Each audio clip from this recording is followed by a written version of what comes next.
An ambidextrous player, Han's main characteristics are his dribbling, eye for goal, and vision of the game. That is how you could describe his playing style. However, his specific footballing attributes were never the spotlight of his career. It's his story.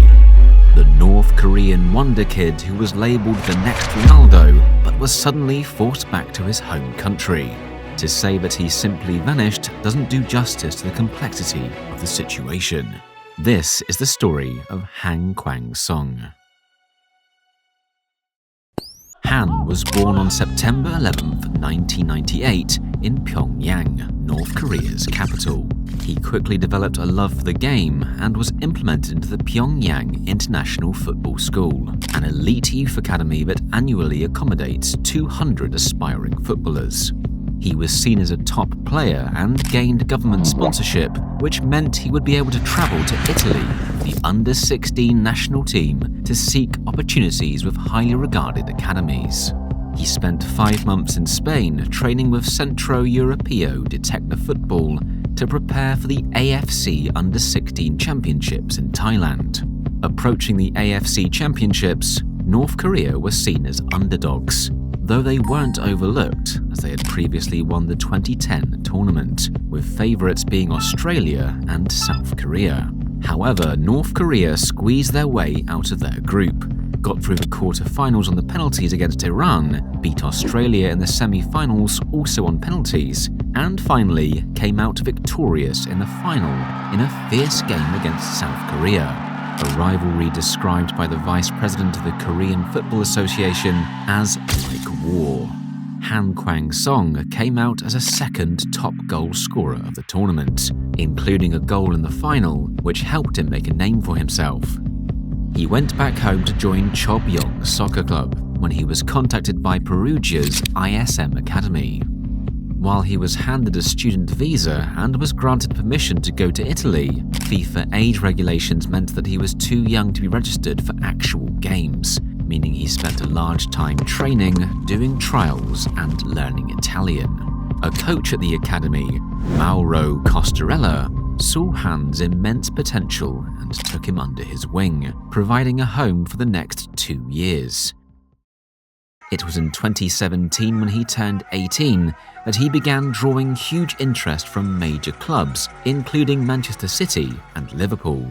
In fact, Han actually met with Liverpool's head scout, Barry Hunter, who attempted to impress Han after the presentation by giving him the chance to meet club legend Steven Gerrard. The issue with this proposal, Han had never heard of him. Yeah, apparently the head scout didn't think about the fact that nobody in North Korea has any way of actually knowing of Steven Gerrard. While the idea of playing for such a big club like Liverpool would be nice, North Korea and the UK had political tensions between each other, and, with advisory from his scout, he ended up at Serie A club Cagliari.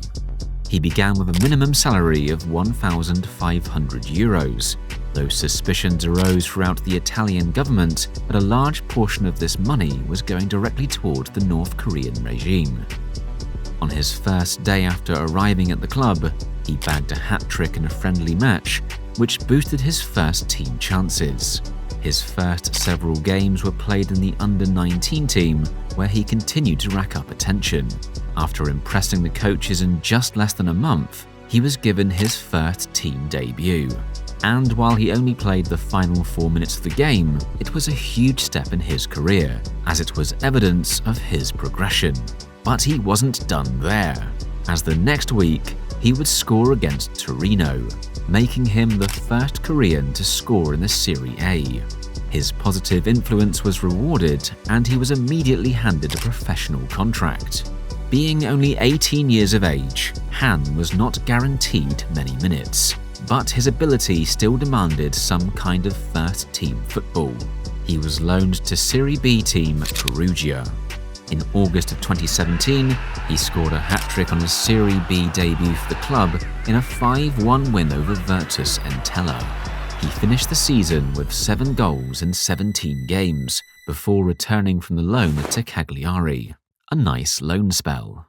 Half a year later, he was loaned back out to Perugia, ending the season with 4 goals in 20 games. As he was becoming a media sensation, he was invited to a popular sports talk show, and while he was waiting in his hotel room that day leading up to the show, he received a phone call from an anonymous North Korean official to tell him not to go on the show. The club simply wasn't able to negotiate Han's marketability with North Korea due to the strict politics of North Korea. Han was quite clearly shaken up by this threat from the unknown caller, and he ensured he lay low on media to avoid not only his own punishment from his home nation, but also his family who were still living in North Korea. As sanctions against North Korea were ramping up due to their nuclear program, more questions were being asked about if his salary was funding it. Despite this, Juventus was willing to sign Han on loan for a year. And sign him they did. He played regularly with the under-23 team and benched for the first team a couple of times, but was never really given the breakthrough everyone expected. However, it was believed that the reason Han wasn't given any first team minutes was due to political issues. Apparently, he trained with the first team plenty of times, but wasn't given the chance when it came to game day. The UN was fed up with North Korea's nuclear bomb testing, and all North Koreans working in a nation involved with the UN were told that they had to leave by the 22nd of December 2019. The problem arose when a pre-existing contract agreement that Juventus would sign Han at the end of the loan, which was due to happen on January 1st of 2020. A transfer that would cost Juventus £4 million. He took one signing photo and was quickly forced to go to Qatari club Al Duhail. Han playing was a bit of a legal grey area. He managed to get away with it for some time, getting goal contributions and performing well, but eventually an investigation was made, and since Qatar is part of the UN, he was forced to stop playing and vanished. During Han's whole European journey, he had stayed in contact with his youth academy coach, Costarella, and in his words he said, he is willing to play anywhere. And while there were rumours of Han playing in Malaysia, he never got any true opportunities. He was optimistic, but due to him clashing with the UN in Qatar, his whereabouts was always being monitored. He was last seen playing a match for Al Duhail on the 21st of August 2020, and was deported back to Italy in early 2021. Where it's believed he moved to a North Korean embassy in China since he wasn't allowed to move back to his home country due to the COVID-19 pandemic until August 2023, when North Korea opened their borders back up.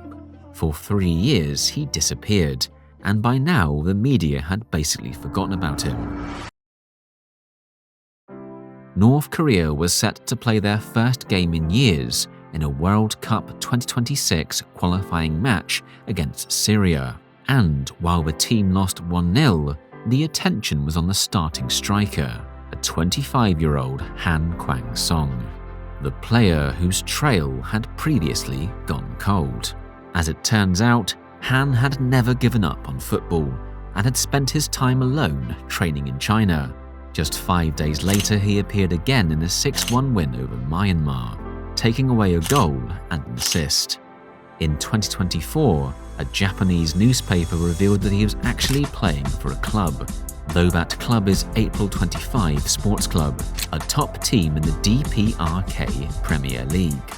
With the current political situation North Korea is in, it seems highly unlikely we'll see Han in Europe in the near future, although he is still young, and in the coming years he may get his chance on a bigger stage. If North Korea qualify for the 2026 World Cup in the US, then that may just be his greatest chance at regaining his status.